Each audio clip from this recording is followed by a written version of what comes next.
Alright, so the function is very easy. It's to remove the toxic substance. Of course, because I said earlier, ammonia is the toxic substance. So it will be processed by the liver and will be excreted out by the kidney in the form of urea.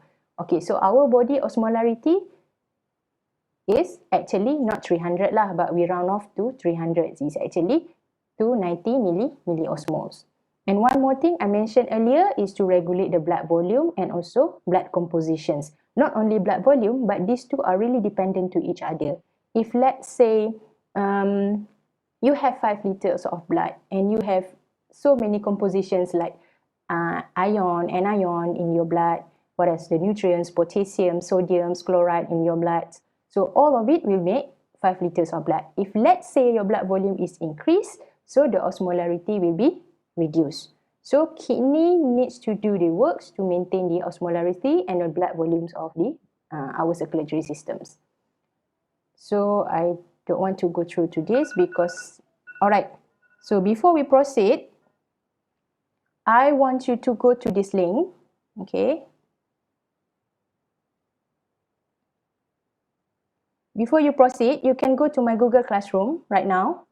Semua ada Google Classroom ke? Dah buka Google Classroom ke? Okay. And now what you can do, you can go to classwork. Okay. Boleh tak? Semua boleh? Sekarang you all pergi ke attendance.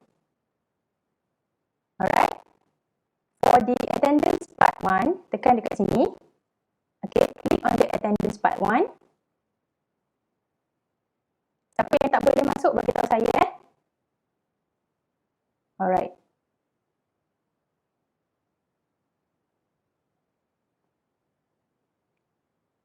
Oh, saya salah set masa ke ni? Sekejap lah. Sekejap ya. Ada technical error sikit.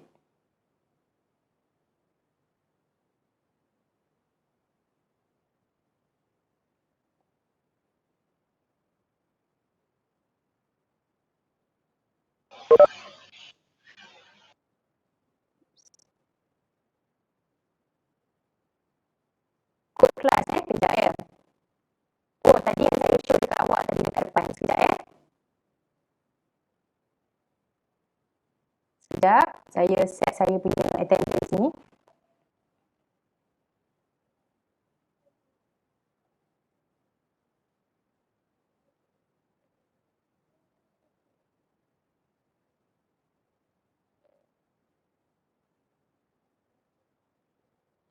Okay, so Google kod saya ini Siapa yang tadi yang terlepas saya punya kod tadi.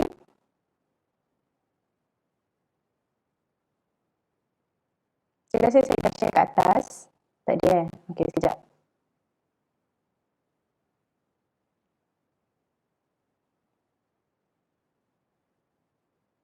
Okay, boleh nampak tak class code?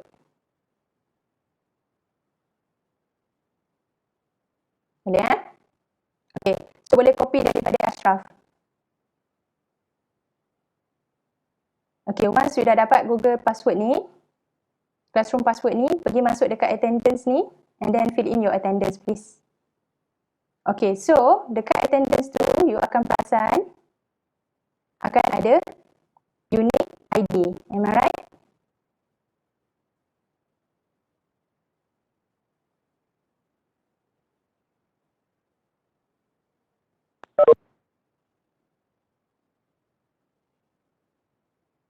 Boleh? Okay. So, what I'm showing you right now is the unique ID.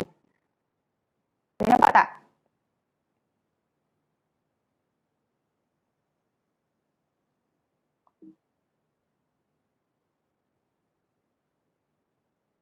Oops. Okay. Right.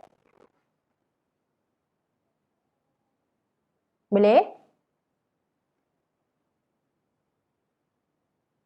Oh, no longer accepting response. Still tak boleh masuk Okay, tak apa. Kita take time sikit lah Since ini revision class saja, not to worry so much lah.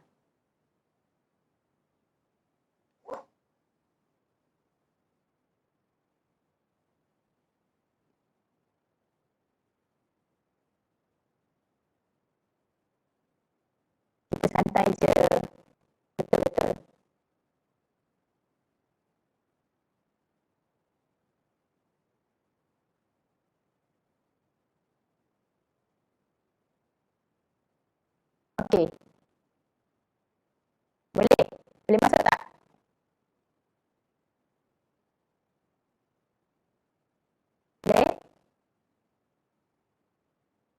Boleh? Boleh. Okey, dah boleh masuk sini. Okey, ini adalah unit ID you all. Alright. Okey. So, tengok nombor matrik masing-masing. Siapa yang nak bercakap boleh bercakap Don't worry. Kita buat santai-santai, relax-relax je. Okay. It say no longer accepting response. Cuba awak refresh.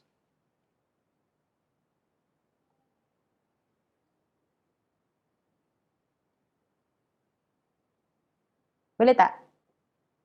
Kalau tak boleh tak apa. Ini simulation je, don't worry.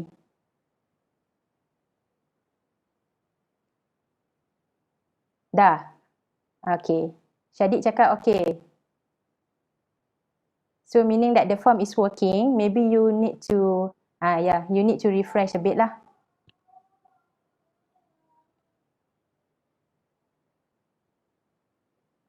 Okay, dah. Saya bagi masa sekejap sajalah. Tak ada lama-lama ni. Saya nak continue. Must be a number. What must be a number? Your unique ID. Your unique ID is this one. No need to put your, what is it? No need to put your metric number. This is your metric number, right? Okay. Now look at your metric number over here. And later just must be a number. Okay, just put any number. Suruh masuk number pula. It's okay lah. Just put in your sequence number. Cukup. Okay. Just put in your sequence number. Okay, number berapa? Awak dekat nombor mana? Kemudian, what I need you to do is write down your unique DNA. Let's say nombor 1 ni, nombor 1 siapa saya tak tahu. Okay. Dia punya unique DNA is S1 kan? Okay, write it down. Doctor, the unique DNA cannot write words. It must be number.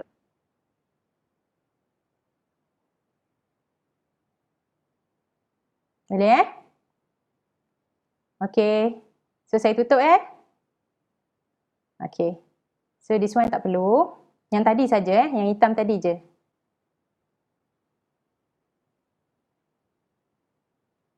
Okay, tak apa. Kalau siapa yang tak boleh masuk, tak boleh respons, apa semua, don't worry. But, what I need you to do is, please copy. Okay, tak apalah. Ada yang tak boleh masuk tu mungkin technical error kot. Because some of it boleh masuk kan. Okay, so it's okay. Don't worry too much. Okay, what you need to do right now, look at your metric number. And then, jot down your unique DNA. Okay, I need you to do so because nanti kita akan buat satu assignment lah, simple assignment. Boleh Dah copy dah. Okay, saya quit Okay, done. Alright, saya quit. Okay, so let's continue back on quick recap lah. Saya pun tak nak banyak-banyak sangat. Sebab mungkin kita boleh buat benda lain lagi. Okay, to counter current process available in renal medulla, I did mention earlier, which are counter current multiplier, and these counter current multiplier are responsible in producing the medullary interstitial gradient. So without counter current multiplier, the presence of the osmolarity gradient in the renal medulla tu takkan berlaku. So pertama sekali, siapa yang kena buat, siapa yang akan form this corticopapillary gradient is under the rules of the loop of Henle. Okay, now let's move on to the maintenance of the renal medullary interstitium gradient. Why I said needs a maintenance? Because if it is not maintained, your body, your kidney would not produce the urine that is diluted or concentrated, which its recap or which its reflects the urine is fail to maintain the homeostasis or electrolyte homeostasis in our body. So sebab tu pentingnya dalam banyak-banyak benda yang penting ni, pertama sekali yang penting ni adalah the formations of the medullary interstitium gradient tu lah. Okay. Alright, so now let's take a look at this one. Okay, we done this one. Alright, this is also has been taught earlier. It's just a recap. Okay, so how the counter-current multiplication systems builds up the osmolarity gradients. So there are two-step process. Number one is the single effect, and number two is the flow of the tubular fluid. Okay, now let's take a look at a single effect first. So normally at the beginning, let's imagine that our renal medulla over here is 300 milliosmol. Why 300 milliosmol? Because our body fluid is 300 milliosmol, right? Okay, so kita annotate sikit. Okay, so this is our renal medulla. Renal medulla at the beginning is 300 milliosmol. But look at this one. The filtrate that coming from the glomerular filtration also is 300 milliosmol. Why it is 300 milliosmol? Because our body fluid is 300 milliosmol. Because sebab ada yang tanya saya, kenapa kena 300 milliosmol? Sebab dia adalah our body fluid is 300. Ada yang tanya saya, kenapa dekat buku lain dia nampak 290? Yes, 290 is actually your body fluid osmolarity. Okay. So, at the beginnings, when the filtrate move down the descending loop of Henle, there would be nothing happen. But the thing happen once the filtrate moving up at the ascending loop of Henle. Okay, please remember that at the ascending loop of Henle, the thick ascending loop of Henle, there are active channels.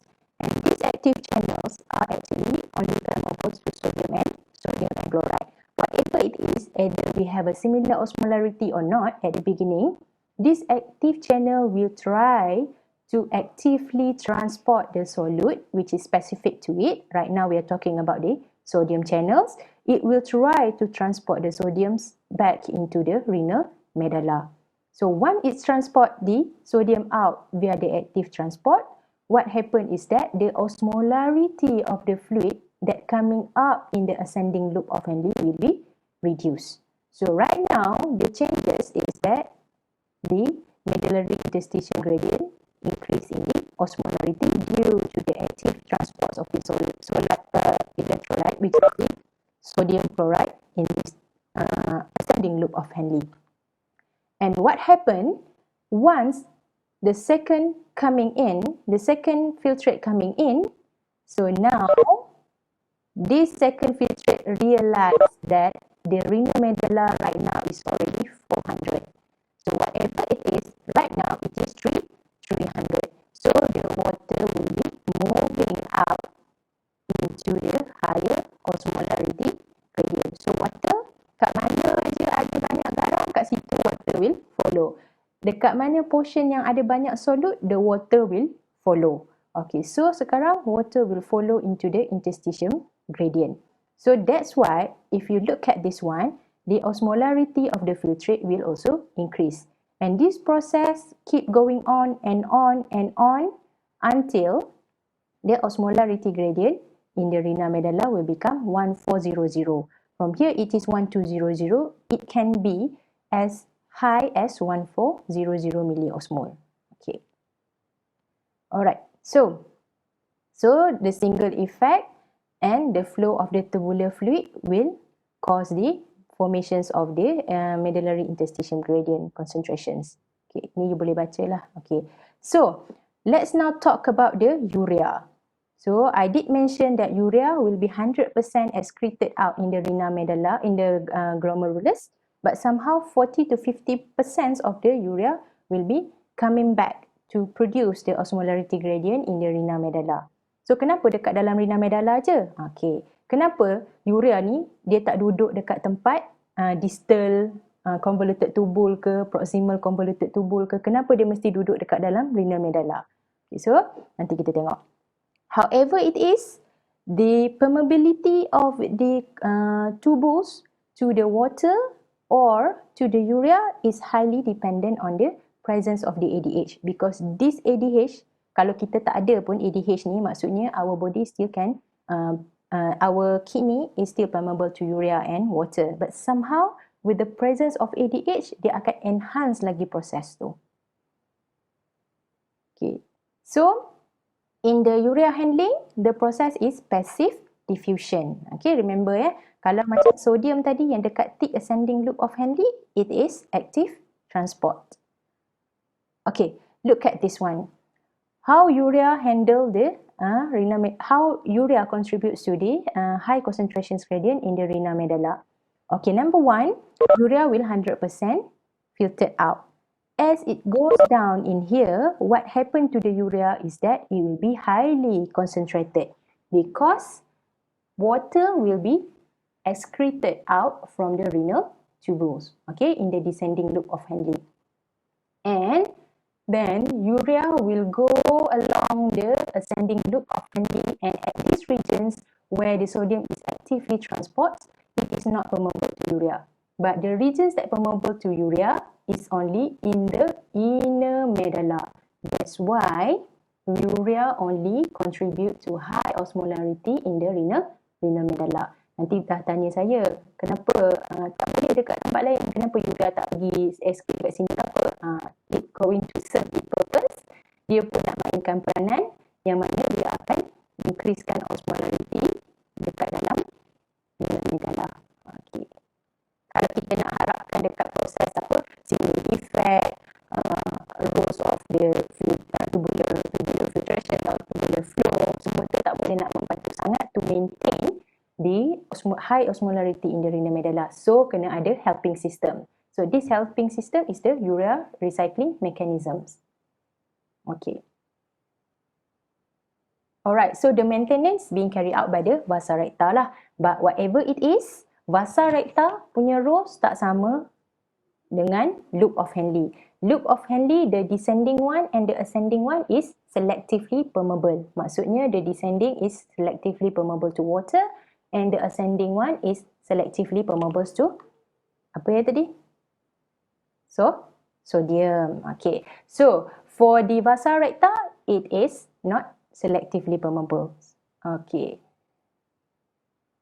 Alright. So, in summary, what we can say, the counter current multiplier is active process and the counter current exchanger is the passive process. So, the one is to produce, remember mana tahu keluar kat dalam soalan essay ke?